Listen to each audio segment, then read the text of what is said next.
Hey Grauwelt fans, it's me again, Vic Salinas. I haven't made a video in a while. When this video comes out, I'll have just done my last live show episode number 3, where you guys get to participate and ask me questions or make comments or get my reactions to different things that you guys say. So I haven't made a video in a couple weeks. I've been super busy lately, and I know that's not the best excuse, but that's the best way that I'll put it, and I'll just leave it at that. So I am back to making videos. I just took 2 weeks off, had a lot of moving around to do. I'm not living in a different place or anything, just had cleaning up. I guess I did my spring cleaning late. I waited until August, just cleaning out the house, visiting family, doing that sort of thing. So I am back to making videos. And today we're going to talk about a subject that I got in an email recently about prophecies and fiction and where those fit in, whether that's a good idea. But before we get started, I just want to thank everyone for watching, first of all. I always appreciate all the views and feedback that I get. I am preparing another questions and answers video coming up in the next couple weeks. I think it's going to be Q&A number 7. Where I get questions and answers that I get asked on YouTube and also in personal emails. So if you guys would like to ask me a question or make a comment or have something featured in a video, me address something for whatever your motivations may be. Some people ask me personal questions, they ask me questions about my work, they ask me for advice on stuff that they're working on, creative projects and such. So if you have anything like that you'd like me to address in this next video, please let me know in the comments of this video, or you can email me at victor.salinas@grauwelt.com. I'll put my email address in the video itself and also in the description.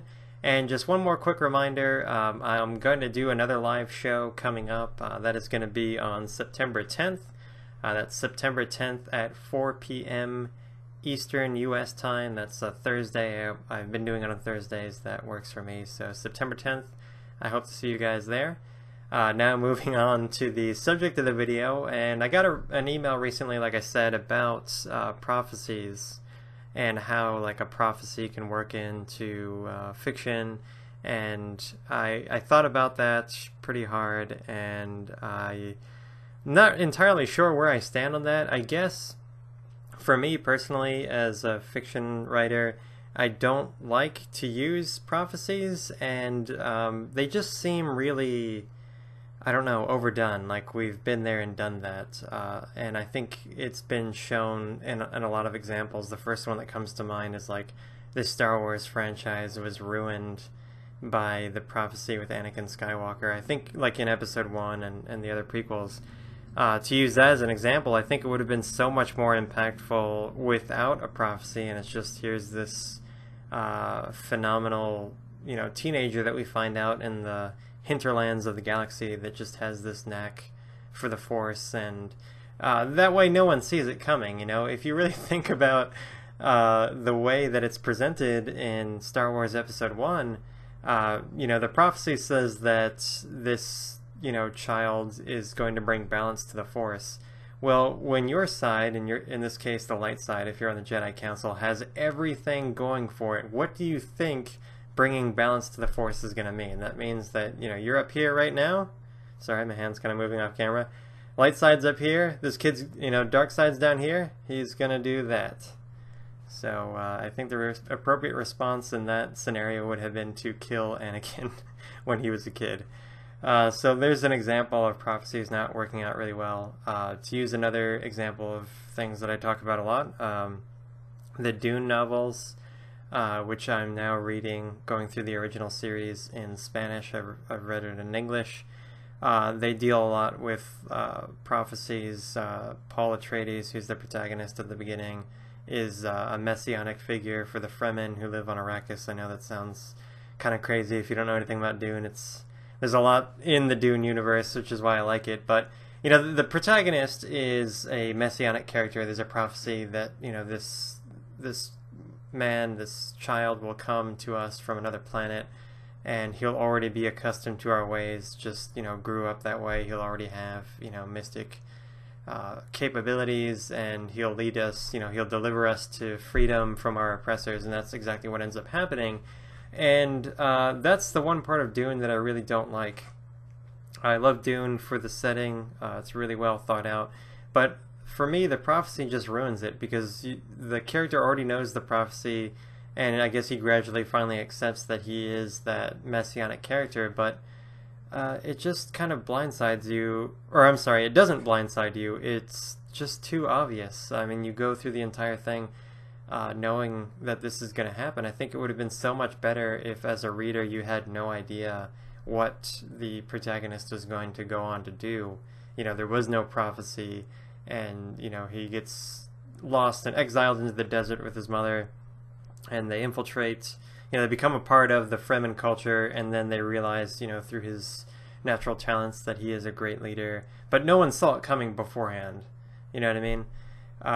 It's just, the prophecy thing has just been done to death for me. I think the only way that I could do a sort of prophecy in something that I wrote would be a prophecy that doesn't get fulfilled, a prophecy that ends up failing in some way. Like maybe they think that a character is some savior, some kind of deliverer from suffering, and then he ends up failing, or it, you know, goes the other way and he ends up becoming an oppressor or something like that. You'd have to put some kind of spin on it.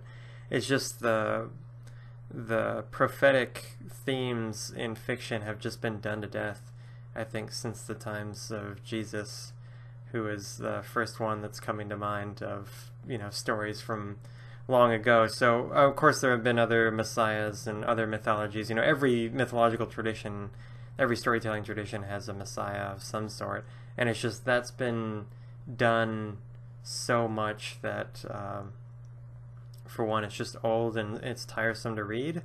For me anyway, that's my opinion. And second of all, I think really importantly for me as well is that it just removes a lot of the elements of danger. If you know that a character is supposed to be fulfilling a prophecy that foresees like some kind of great triumph, you don't really worry about that character. If, you know, to use the Jesus example, if you know that he's supposed to die to fulfill the prophecy of the religion, well then it's kind of pointless to protect that character. Or, you know, if you know that the character is truly messianic, is, you know, beyond, he or she is beyond mortality, then you really don't worry about that character anymore.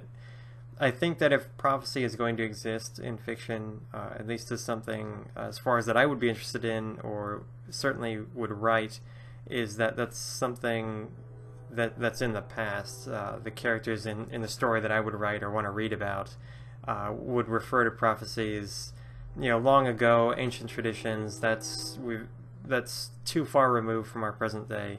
Again, to use like Jesus as an example, I mean, that story is in our ancient past, and characters may refer to it and believe in it, but it's not really something that takes central stage in the story. It's kind of a distant flavoring of the setting itself, and it's not really the central focus. So I hope that clarifies my position on prophecies. Prophecies, I think people are attracted to it because, you know, the world's religions use that as a way to tell stories, a way of believing in their deity. And I think there's something really powerful to believe, you know, it's human belief that no matter how bad things get, there's always like a light at the end of the tunnel. So that's a prophecy as a way to do that, you know, to overcome oppression, overcome hardship, is, you know, believing that there's going to be something down the road that will help you in the end, and all this suffering isn't for nothing, that you'll finally get your just reward in the end. But as a story element, I think it's bad just because it's been, you know, overdone, and two, you see it coming. I like to throw my readers for a loop all the time, and not necessarily allow them to anticipate what's going to happen, build it more slowly. And if you have a prophecy from the very beginning, like Star Wars or Dune does, it just kind of destroys all the suspense, and you don't really worry for the character anymore. And I think that's kind of sad. You really should worry about the character's well-being. That's what creates suspense and drama and excitement.